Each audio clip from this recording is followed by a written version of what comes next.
In this video, I want to talk about the direction of your bicycle tour, because the direction of your tour, whether it's a loop route or a more straight bicycle touring endeavor, is going to play a large role in the overall logistics of your bicycle tour. So today we're going to look at a bunch of different maps, and I'm going to show you some loop routes, some straight routes, and what that means to getting your bicycle, your belongings, and your body to the start and finish of your bicycle tours. So what you're looking at right here is a map of where I am essentially from. I'm from the Los Angeles area, and if I were planning a bike tour, one of the easiest ways for me to do that would be to plan something locally, something that started and finished at my home. So let's say I lived here in Los Angeles. One of the easiest ways for me to do a bike tour would be for me to do a loop route near where I live. So I might go up here to Bakersfield, over here through Santa Barbara, along the coast, and then back to Los Angeles. Now, logistically speaking, this is the easiest type of bicycle tour to do. It doesn't matter what the distance is here. I could shorten this loop, for example, and do something like this, or even shorter. So the distance doesn't matter. What I'm talking about is the start and finish line of this particular bike tour. Because they are both at my home, and I'm doing a loop route, this is a very easy type of bicycle tour to begin with, because it does not require you to travel on a train, bus, plane with your bicycle and other belongings. If I wanted to do a slightly more complicated bike tour, or I wanted to do a longer bike tour maybe, or I wanted to do a more straightforward bicycle tour where I wasn't going in a loop, I could do something like this, where I started at my home in Los Angeles, cycled up the coast to Santa Barbara, and then once I got to Santa Barbara, instead of turning around and coming back, I would simply find a way to get back, whether maybe a friend could come and pick me up and drive me back home, maybe I take the train or a bus or something like that, and then I get back home that way. This type of bike tour is a little bit more complex to plan, because now instead of starting and finishing at your home, you now have to arrange transportation for you and your bicycle from your final destination, Santa Barbara. You could also, if I lived in Los Angeles, for example, go with the train or a bus to Santa Barbara at the beginning and then cycle back home. Either way, you still have to plan the logistics of getting your bicycle and your belongings to or from Santa Barbara, or your final destination. The same is true. It doesn't matter what the distance is. This is a very short tour, 105 miles. This, from Los Angeles to New York, is a very long tour. But it really doesn't matter what the distances are, generally, because I could do this type of tour in just the same way that I do this much shorter type of tour. I could start here in Los Angeles, cycle my way straight from my home all the way to New York, and then once I was in New York, arrange for a flight or a train or a bus back to Los Angeles. And I'd only have to arrange that one single flight. I could do it the other way around as well. If I started in Los Angeles and flew to New York with my bicycle and belongings and then cycled back home. Once again, that only requires one form of transport, plane, train, bus, or whatever, with my bicycle. This is a map of Iceland, a route that I've done myself, and this is the airport here. I'm not exactly sure how to pronounce the name of that city, but in much the same way that this trip requires one flight to get home, essentially, this trip now requires two, because if I was coming from Los Angeles again, I would have to fly into, I'm not exactly sure what the name of the city is, but I would get here, unpack my bicycle, do the loop on my bike, which is very similar to the loop that I would do here at home, but then I continue the loop, I come back to the airport, I package up my bicycle, and fly home. So that's another flight now. So we've stepped it up here. If you want to do a loop route away from where you live, you're now having to contend with two different forms of transportation at two different times throughout your bicycle tour, one at the beginning and one at the end. But this is still a little bit easier than some of the scenarios I'll show you in just a moment, because the starting and finish line of your bicycle tour is in the same place. For this particular tour, for example, When I went to Iceland, I flew with my bicycle in a cardboard bike box, and then I found somebody that lived near the airport to keep my bike box for me in their garage or apartment. I forget where they put it. But anyways, they kept the box for me for my entire bike tour around the country. And then when I came back to the airport, I simply picked up the bike box from that individual, packed up my bike, and then flew home. So it made it easy from a logistical standpoint to start and finish my tour in the exact same spot. Here's another loop bike tour. This one is in Seattle, Washington. And in just the same way that this bike tour in Iceland, in a different country, requires two different forms of transportation to get to and from the end of the tour, if I was from Los Angeles, California, and I wanted to do a bike tour that began here in Seattle, Washington, I would have to arrange transportation to and from Seattle for the start and finish of my bicycle tour, even though the route is a loop. So again, I could fly into Seattle with my bicycle, complete this 169-mile loop out on these islands and stuff, and then come back to Seattle and fly back home. It's very, very similar, once again, to my initial route that I did near my home. The major difference, however, is that I'm having to transport my bicycle from the start and the finish of the tour. Finally, let's say you wanted to do a bike tour where the starting point and the finishing point are in two different places, and both of those places are not where you live. So in this example, I live here and I want to go here. So one of the starting locations is just out my back door. In this example, I don't live in Amsterdam or in Prague, and so I'm going to have to arrange transportation from Los Angeles to Amsterdam at the start of my tour. Then I would cycle this entire route, and then once I got to Prague, I would pack up my bicycle and prepare for the flight home. So there's two flights now to prepare in much the same way that there was two flights here, but the difference is this is going to probably be a one-way flight to Amsterdam, and this is going to be a one-way flight home from Prague. So there might be some added expense in that. Also, it's a little bit more difficult because in this example here, in both of the previous examples actually, in the Iceland example and in the Seattle, Washington example, I could fly into Seattle, leave my bike box here at the start of my trip, and then pick it up again at the end of the tour. In this example, I would fly into Amsterdam, unpack my bicycle, and then ride to Prague and have to get a new bicycle box, probably, not necessarily, but probably, once I got to Prague and prepare for the flight home. And because I'd never been to Prague, I might not know where to go, where to find a bike box, how to get to the airport, etc., etc. When you're doing a loop route, however, like the Iceland trip, you come into the airport, you're familiar with the airport and the area at the beginning of your tour, so that once you complete the trip and come back to the airport, you're familiar with the area and you know what's going on there. So when you do a trip like this, it's just logistically a little bit more challenging because you're starting in one place and finishing in a totally different destination.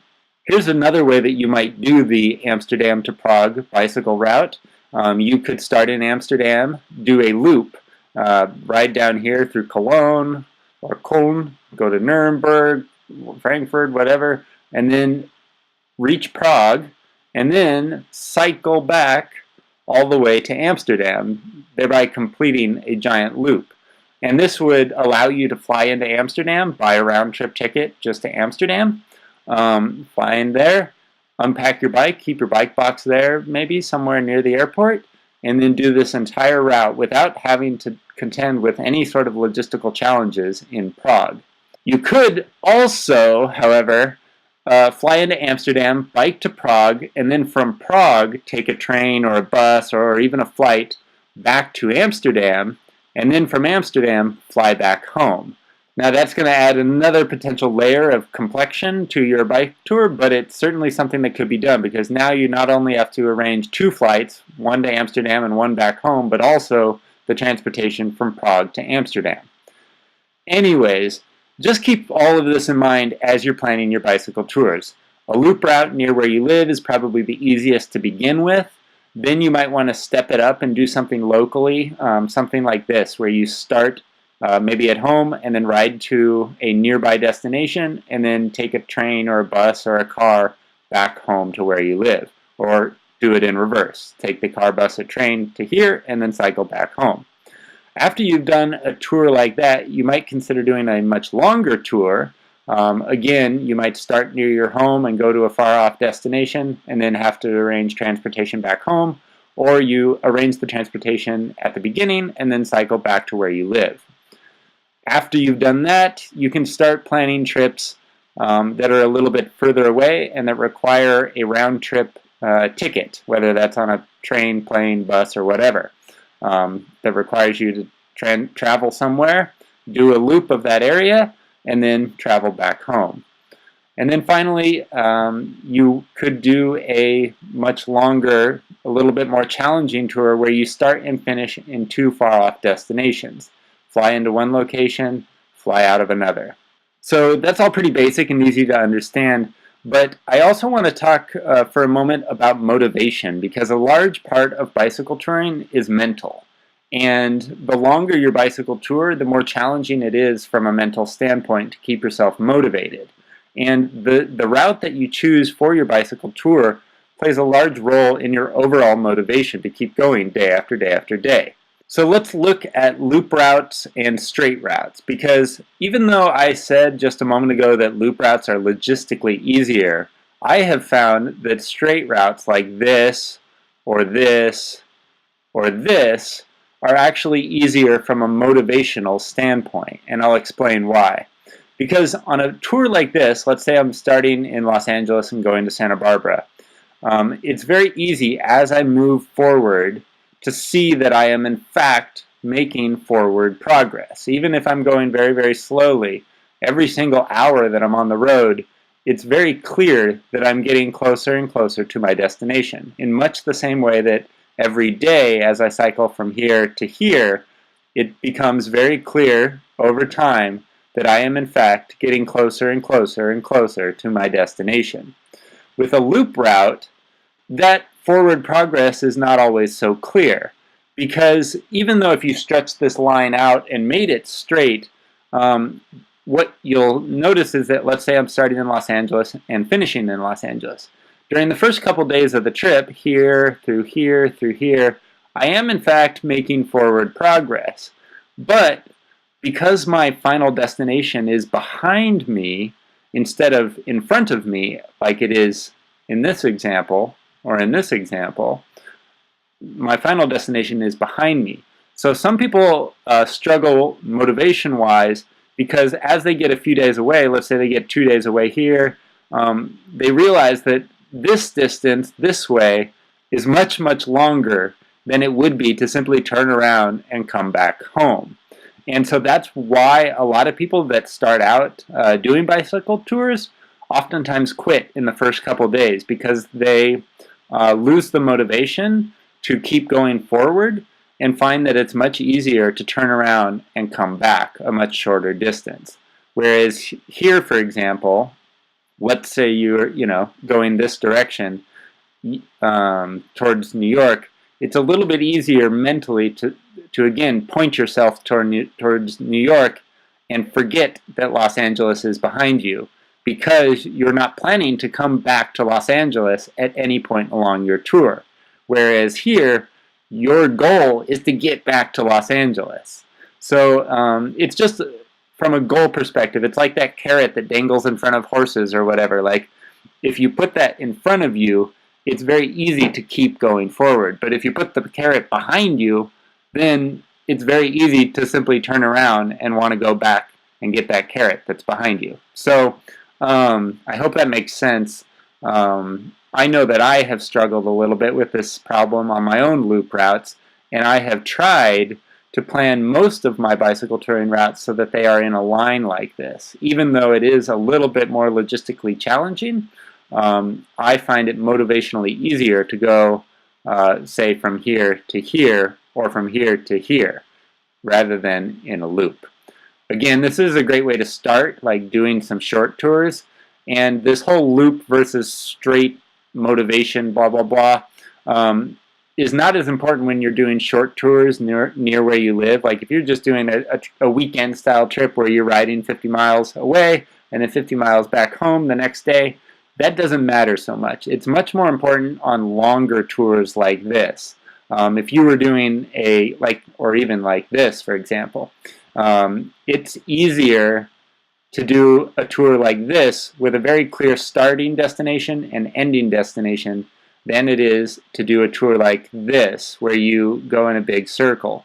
Because a lot of people, again, if they're starting in Amsterdam, they get here, they get over here, they get to Cologne or whatever, and still if they were to follow their route completely, they'd still have all of this ahead of them, whereas their final destination, Amsterdam, is only now just a few days back behind them.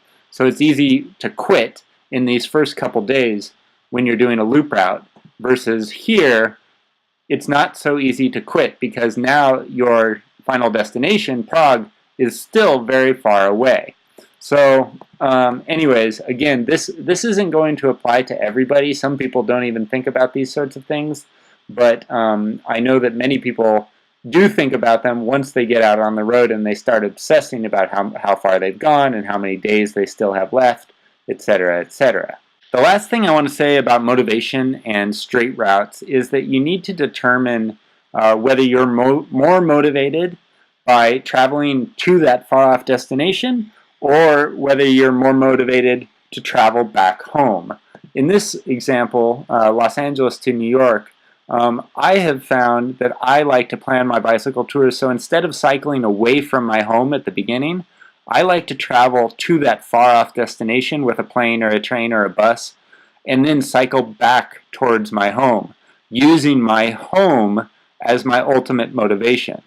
Other people I know like to plan it the other way, so that, let's say they live in Los Angeles but they've never been to New York and they see New York as their ultimate destination. They are very much motivated by going into the unknown and using New York as their ultimate goal. They get more motivation from going to the unknown place than I receive, for example, from going back to something that's familiar. So you have to determine with your own bike tours, what are you going to be most motivated by? Are you going to be most motivated by reaching that strange, ultimate, unknown destination? Or are you going to be more motivated by traveling back in the direction of your home or the direction of something that is more familiar to you? Even here in Amsterdam and Prague, which destination maybe are you most interested in? If you're more interested in getting to Prague, you might find that it's better to start your bicycle tour in Amsterdam and then cycle towards Prague, so that you're having Prague, the dream of reaching Prague on your bicycle, in your mind as you complete your bicycle tour, or as you conduct your bicycle tour. Versus if you flew to Prague at the beginning of your trip and you weren't so interested in reaching Amsterdam, you just picked it as an arbitrary point, then it might be less motivational for you to begin your bike tour in Prague and end in Amsterdam. So again, you have to determine at the beginning of your bike tour how you are going to motivate yourself throughout the trip. Are you going to be motivated by doing a loop, or are you going to find it difficult for the first half of your tour because your finish line is behind you? Or are you going to be best off starting at home and finishing in a strange destination far away? Or would you prefer starting far away from home and then cycling back to where you live? So that's all I have to say about the direction of your bike tours. I hope that makes sense. And if you have any questions, let me know. Just know that the route that you choose for your bike tour plays a large role, not only in the logistics of how you're going to get to and from the start of the bike tour, but also how you remain motivated throughout the entire tour.